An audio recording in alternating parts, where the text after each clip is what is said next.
Hello, I'm Maciej Mikos and you're watching World Talks. US President Donald Trump believes that great progress was made during his envoy's talks with Russia's Vladmir Putin on Wednesday. But does this mean the two powers have found a common tongue in peace negotiations over the war in Ukraine?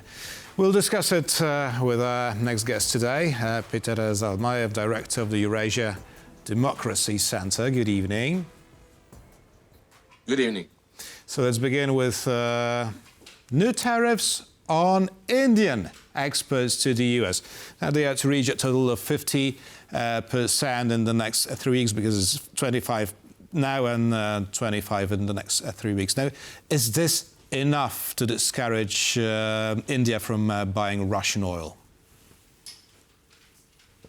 Probably not. You know, India has actually displayed a pretty significant degree of resentment for what it considers unfair practices on the part of the Western establishment. I'm speaking specifically about the White House. India considers the West hypocritical in that it has continued, according to India, trading with Russia, including buying its oil and gas and also fertilizers and other materials, and has actually tried to prevent India from doing something along the same lines. So for India, it's a clear-cut case of Western duplicity and hypocrisy. I think there's going to be some serious soul-searching now on the part of Indians.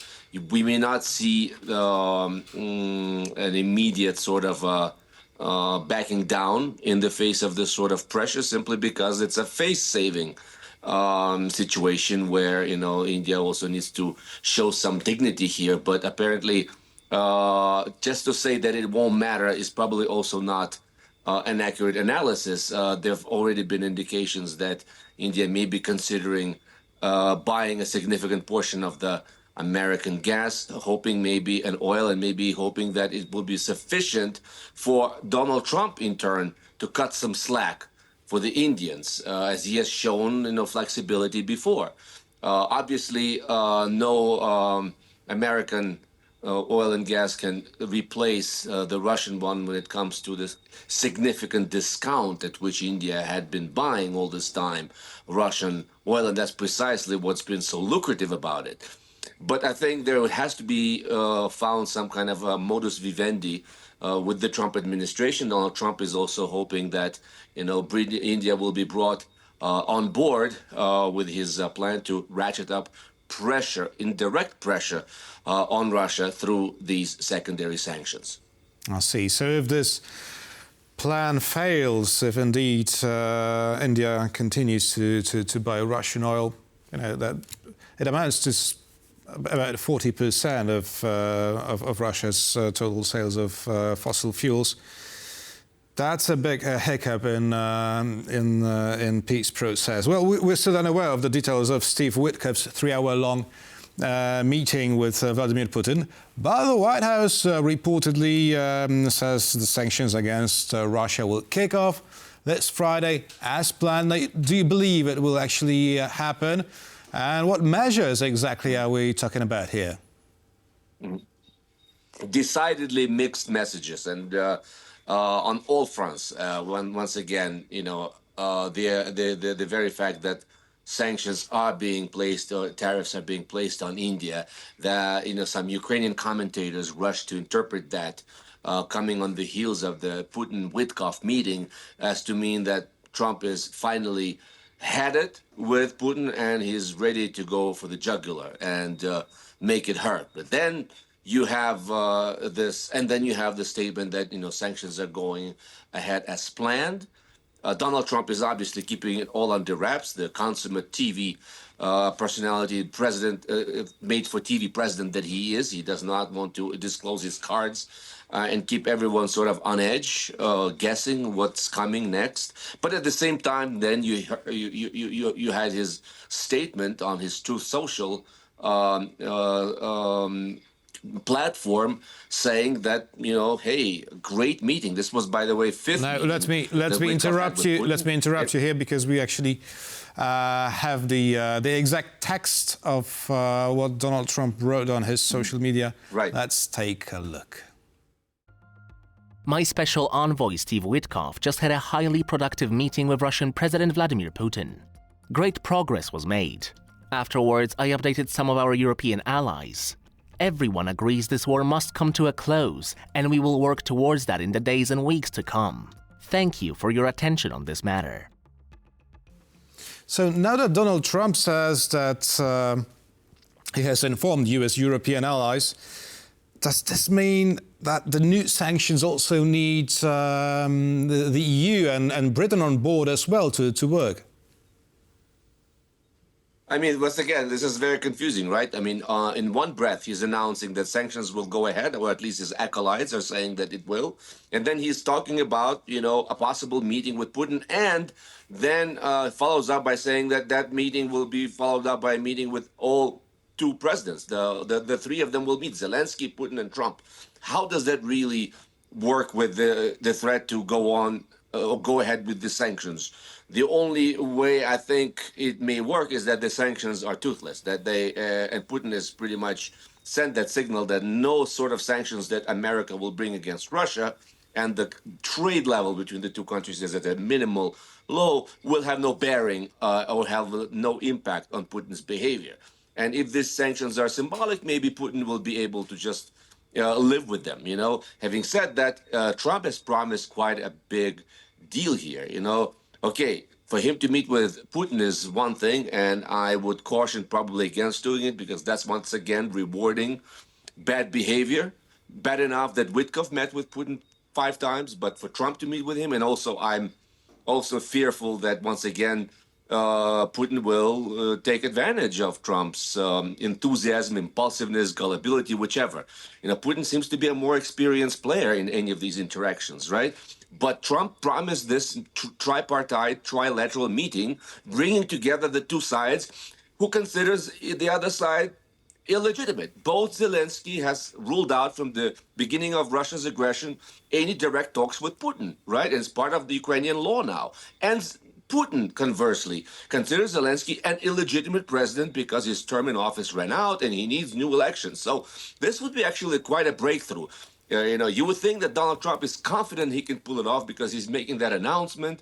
Otherwise, it would cost him quite a bit of political capital to have said it and back down.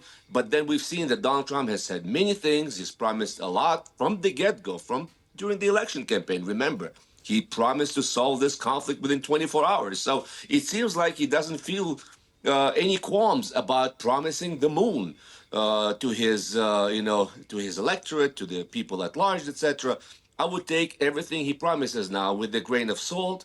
Once again, because my analysis remains unaltered. Vladimir Putin at this point is not genuinely interested in ending this war, other than on the conditions this hint of uncertainty is also very much visible. Yeah, this hint of uncertainty is very much also visible in Volodymyr Zelensky's communique right after he held his phone conversation with Donald Trump. Let me quote the Ukrainian president. It seems that Russia is now more inclined toward a ceasefire. The pressure on Russia is working, but the main thing is that they do not deceive us in details, neither us nor the United States. So that actually refers to what you just said, right? Indeed, and that's also an indication that, and this is what the Ukrainian side's been hoping, or trying to interpret it as Putin's willingness to consider some sort of a limited ceasefire. Putin has hinted that he might contemplate ceasefire for 30 days in the air. That means drones and missile attacks, etc. There's a very kind of direct interpretation of that, right? And it's quite simple. Ukraine's been quite successful in its asymmetrical warfare, contrary to what Russia is doing, as opposed to what Russia is doing by targeting our civilian population centers. Ukraine is concentrating on military targets in Russia, and it has successfully been able to go after Russia's oil refineries and other military infrastructure, that is really starting to hurt Vladimir Putin, you know. And so I think when it really hurts, and that's what Zelenskyy has said, Putin may actually settle for some sort of temporary ceasefire, but once again, let's not confuse it with any sort of lasting peace agreement. Now, long-range strikes are one thing, but I'd like us also to discuss the current situation in Ukraine's frontline, because that's where things are happening right now. How dire is the situation, and for how long can Ukrainians defend their positions against the Russian offensive? Let me just, as a preamble, let me note that I'm not a military expert. I will have by necessity to be more general here, just to try to understand the mindset of Vladimir Putin, considering what is happening on the front lines. He has once again staked a lot of his, capital, and I think that's what's fed his confidence now, not, settling for any sort of peace agreement that Trump wishes him to. Because of the summer offensive that's been going on. Vladimir Putin sees that his army is slowly continuing to go on the offensive. It's costing Russia an arm and a leg when it comes to blood and treasure. Lots of obviously both. As many as 1,000 soldiers dead and wounded per day. But Vladimir Putin thinks that in the long run, or in the not so distant future, he will outlast not just Ukraine, but obviously its Western backers. He's playing a multidimensional chess here. He feels that with the greatly outmatching force, it's just, you have to do the math. A country of 150 million versus a country of 30 million people, right? That Russia will, of necessity, prevail, while at the same time, the West, in his opinion, remains decadent. He remains indecisive, and sooner or later will have to compromise with Russia on the Ukrainian question. You can say a lot about that. You can try to psychoanalyze Putin. We've seen historical examples of autocrats remain obsessed with an idea and are surrounded by yes-sayers who are never in a position to tell the leader what is really going on. They're simply too afraid to do so. That may be the case in this situation, but be that as it may, Putin remains confident that he can knock out Ukraine's defenses in Pokrovsk. Right now, there's a very tense situation there, and that's my home area. I grew up in that part of Ukraine, and that topology is very near and dear to my heart. There's renewed hostilities, and Russia is on the offensive in the crucial town of Konstantinivka. And Putin essentially in the near term hopes to knock out the rest of Donbass, Kherson, Zaporizhia, areas that it's currently occupying. And actually this is also part of Russia's demands now in peace negotiations recently, that Ukraine leave the parts of those parts of the four oblasts that Russia does not control. And so at the very least, I think Vladimir Putin will hope to knock out the rest of those four regions before he's genuinely going to be willing to sit down and talk peace. Peter Zalmayev, director of the Eurasia Democracy Centre, was our guest this evening. Thank you very much.